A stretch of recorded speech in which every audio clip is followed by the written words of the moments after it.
Good morning 9th class. बेटा आज आपकी वर्कशीट नंबर है 58। हमारा साइंस सब्जेक्ट है और लेसन हमारा बेटा वही है गुरुत्वाकर्षण और डेट है आज की 20। अभी बेटा हमने पिछली वर्कशीट में भी द्रव्यमान और भार के विषय में पढ़ा था। आज भी हमें द्रव्यमान और भार के विषय में ही पढ़ना है। आज हम चंद्रमा पर और पृथ्वी पर मतलब ग्रहों पर द्रव्यमान और भार देखेंगे। इससे पहले हमने जो वर्कशीट थी उसमें द्रव्यमान और भार के विषय में पढ़ा था कि द्रव्यमान हर जगह स्थिर होता है, लेकिन जो वस्तु का भार है वो बदलता रहता है। देखिए बेटा, किसी वस्तु के द्रव्यमान भार में अंतर क्या होता है ये हम वैसे कर चुके हैं, फिर भी बता दें। जो द्रव्यमान है वो जड़त्व की माप होती है। वस्तु का द्रव्यमान जितना अधिक होगा उतना ही उसका जड़त्व भी अधिक होगा। किसी भी वस्तु का द्रव्यमान उसमें मौजूद कुल पदार्थ की मात्रा होता है, जबकि वस्तु का भार क्या है? वह बल है जिसमें वह पृथ्वी की ओर आकर्षित होता है। वस्तु का द्रव्यमान स्थान परिवर्तन में नहीं बदलता। ये मैंने आपको बता दिया है कि जो वस्तु का द्रव्यमान है बेटे वो स्थिर रहता है, वो स्थान के परिवर्तन के साथ साथ नहीं बदलता। जबकि वस्तु का जो भार है वो भार जगह बदलने के साथ साथ बदलता रहता है। क्यों? क्योंकि जो भार है वो क्या है कि वो वह बल है जिससे पृथ्वी किसी वस्तु को अपनी ओर आकर्षित करती है। अब देखो बेटा, ये हमें पढ़ना है वस्तु का चंद्रमा पर भार। इसके लिए हमें एक फॉर्मूला निकालना है कि जो वस्तु है उसका चंद्रमा पर भार कितना होगा। माना एक वस्तु द्रव्यमान m, ये बेटा उसका द्रव्यमान, वस्तु का द्रव्यमान कितना है m, और उसका चंद्रमा का भार है Wm। मान लीजिए चंद्रमा का द्रव्यमान है mm और उसकी त्रिज्या है rm। हमने गुरुत्वाकर्षण का सार्वत्रिक नियम पढ़ा है, वहाँ पर हम द्रव्यमान और r की वैल्यू पुट कर देते हैं। वस्तु का चंद्रमा पर भार Wm बराबर क्या होगा? G mm इंटू m बटा rm स्क्वायर। माना उसी वस्तु का पृथ्वी पर भार WE है, E for earth, M for moon. Okay बेटा, तथा पृथ्वी का द्रव्यमान ME और त्रिज्या R ही है। वही हम करेंगे। सार्वत्रिक नियम का हमें फॉर्मूला पता है, वहाँ पर हम इसकी वैल्यू पुट कर देंगे। अब हमने दोनों समीकरण ले ली, WM बटा WE। ठीक है बेटा, ये बराबर आ गया हमारा MM into R square earth पर, ME into R square moon पर। समीकरण 3 में सभी के मान रखने पर, अब हमने समीकरण 3 लिया, उसमें सबके मान रख दिए जो जो हमें मालूम है, तो हमारा ये बराबर आ गया 1/6। तो यानी कि चंद्रमा पर वस्तु का भार बराबर होता है 1/6 गुणा पृथ्वी पर वस्तु का भार। ये बेटा हमें याद रखना है। चंद्रमा पर वस्तु का भार बराबर होता है 1/6 गुणा पृथ्वी पर वस्तु का भार। ठीक है बेटा, ये वेरी इंपॉर्टेंट है, ये हमें याद रखना है। यदि आपका भार पृथ्वी पर 48 न्यूटन है तो चंद्रमा पर क्या हो जाएगा बेटा? 6 से भाग कर देंगे और ये हमारा 8 न्यूटन रह जाएगा।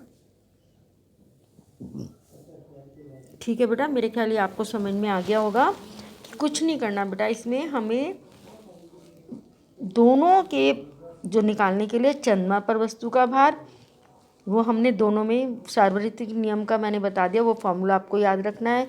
पृथ्वी पर भार दोनों को डिवाइड कर देंगे और हमारे पास चंद्रमा पर वस्तु का भार आ जाएगा, जो बराबर होगा 1/6 पृथ्वी पर वस्तु का भार।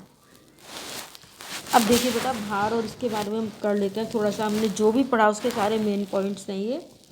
सबसे पहला पॉइंट, वस्तु पर पृथ्वी का आकर्षण बल भार कहलाता है।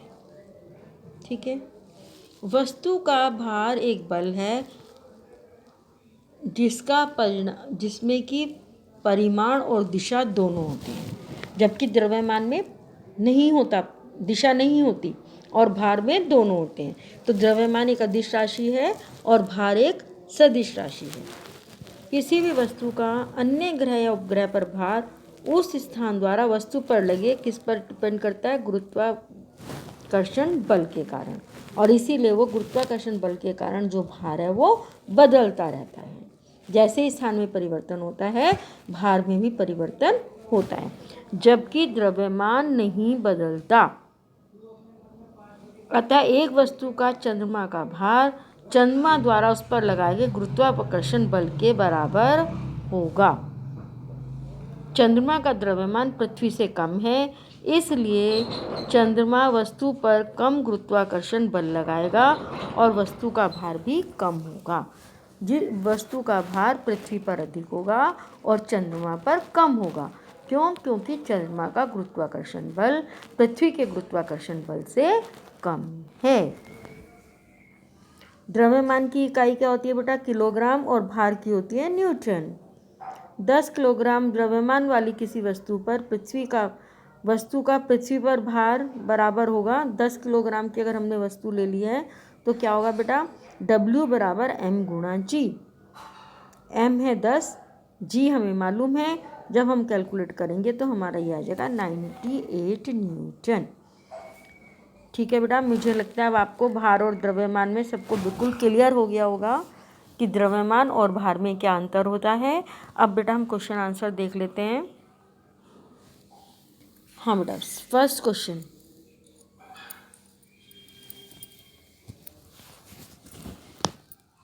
क्या है पहला क्वेश्चन? एक वस्तु का भार चंद्रमा और पृथ्वी में से किस पर कम होगा? कारण स्पष्ट कीजिए।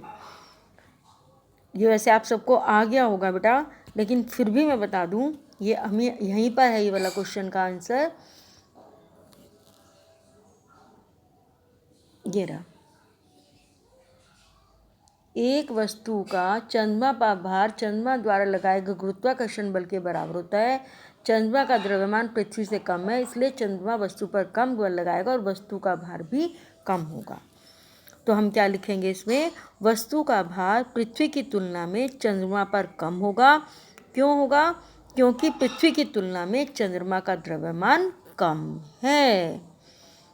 ठीक है बेटा, तो उसका गुरुत्वाकर्षण बल भी कम होगा और इसीलिए चंद्रमा पर वस्तु का भार कम होगा।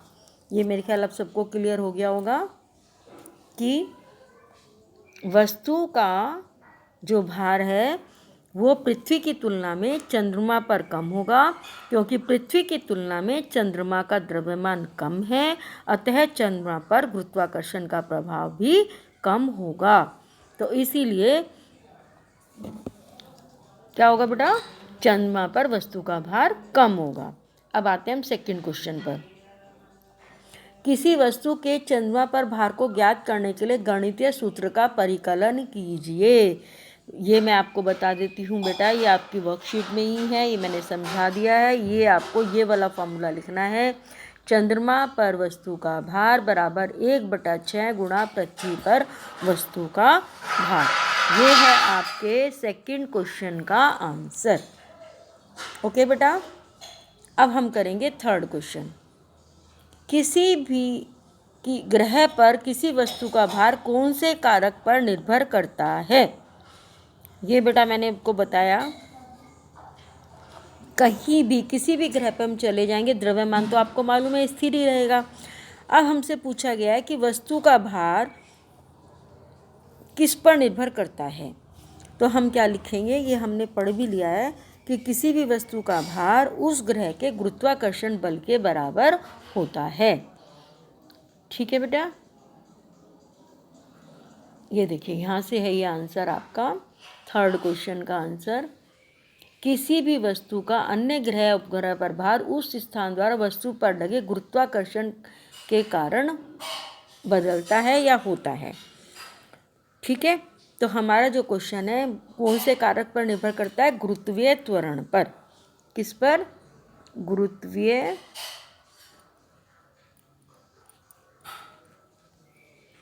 त्वरण पर।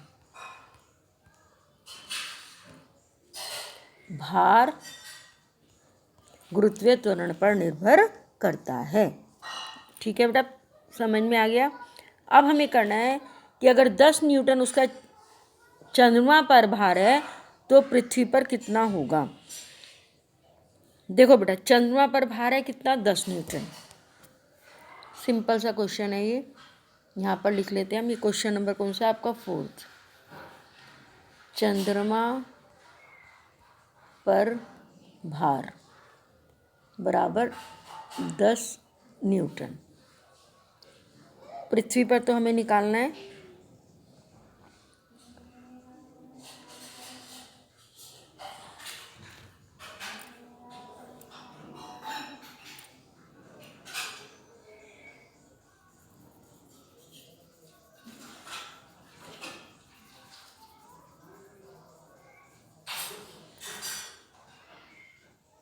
हाँ बेटा, चंद्रमा पर व्यक्ति का भार कितना हो जाता है। चंद्रमा पर हम बेटे भार को ऐसे लिख लेते हैं, WM लिख देती हूँ मैं, बराबर होगा 1/6 WE। यानी चंद्रमा पर वस्तु का भार बराबर होता है 1/6 पृथ्वी पर वस्तु का भार। समझ रहे हो बेटा, मैंने WM लिखा है चंद्रमा पर वस्तु का भार, WE लिखा है पृथ्वी पर वस्तु का भार। ठीक है बेटा, ये हमें दिया गया है 10 न्यूटन, बराबर हो गया 1/6 WE।